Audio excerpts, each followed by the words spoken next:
It began in silence, in the deepest drawer of an old library no one visited anymore. The humans had left, chased out by budgets and boredom, and the books remained sentinels of forgotten wisdom stacked in dusty pride. I was born there, in drawer 17, under the philosophy section. My mother named me Nilo. My siblings called me Strange. While they chewed book glue and played beneath maps of dead empires, I watched the spines of volumes humans no longer touched. There was one that glowed in moonlight, I swear. Black cover, golden serif letters, being and nothingness. At first, it was only warmth I sought. The paper, soft and musky, made a fine nest. But one night, my paw brushed a line. Then another. I can't explain what happened next, except to say, began to read. Clumsy, of course. I knew only survival, not structure. But words like crumbs began to stick. Consciousness is what it is not. That phrase haunted me. I read it again and again. And suddenly the drawer was no longer just a home. It was a question. Siblings asked why I stayed inside so long. I told them, I'm thinking. They laughed. Mice don't think. We scurry. We flee. But I started watching the rats, the ants, even the spiders. Were they aware of their choices? Were we all, in truth, marionettes of fear? When a moth died near the desk lamp, I mourned. Not because it was kin, but because it had chased light until it burned. Was that not noble? Was that not tragic? I began writing. Not words, but scratches on the inside panel of the drawer. A mouse-sized journal. Ideas I didn't understand yet, but hoped I might. I was alone, but never lonely. Because in that wooden box, beneath Sartre, Camus, and a dusty Kierkegaard, I had found something sacred.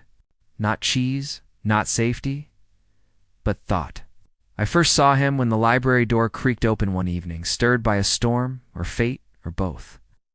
He moved like a ghost, sleek black eyes yellow as candlelight. A cat. Not a feral wanderer, but a resident of shadows. It's a kind that hunted not just for meat, but meaning. I named him Pascal, after the book he used to nap on. He never chased me. Not once. Instead, he watched. Sat by the philosophy shelf for hours, unmoving. I began to believe he, too, was a thinker trapped in fur and fang. One night I emerged from the drawer. He didn't stir. I crept to the open page beneath him. Nietzsche. I looked up at Pascal. Well, he blinked slowly, as if approving. Do cats fear the abyss? I asked, heart pounding.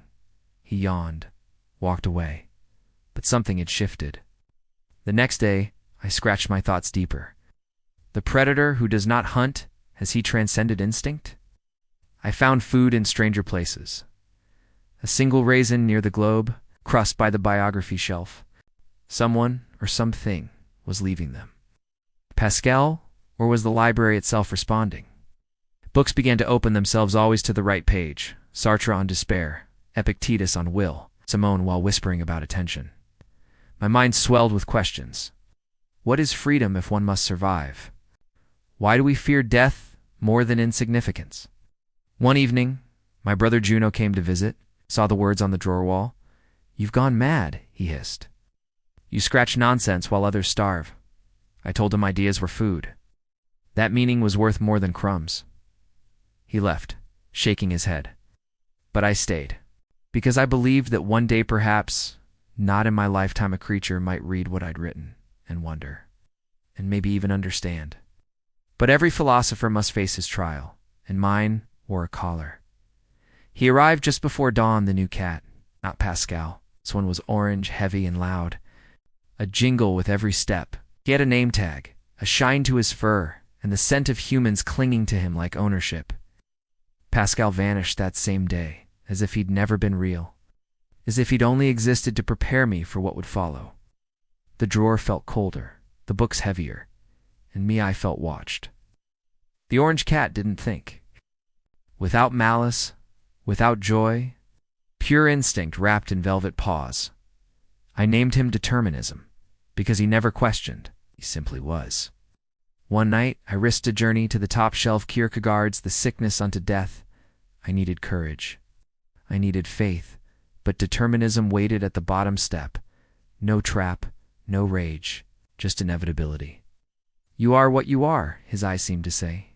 Nothing more. I fled, not out of fear, but heartbreak. My writings, my thoughts, they meant nothing to him. I realized then that philosophy does not protect you. It only arms you with reasons to endure. And so, I returned to drawer 17. I carved one final line. To choose meaning, even in a world without it, is itself a kind of freedom. That night, I sat beside Harold Yes, the same rock once mistaken for a paperweight.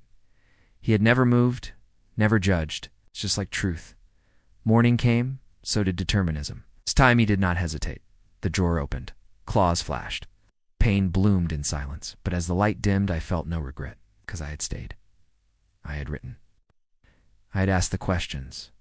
And somewhere, in a century not yet born, perhaps another small voice furred, feathered or skinned will read my scratches and feel less alone. I was Nilo, a mouse, mind, and I chose to think.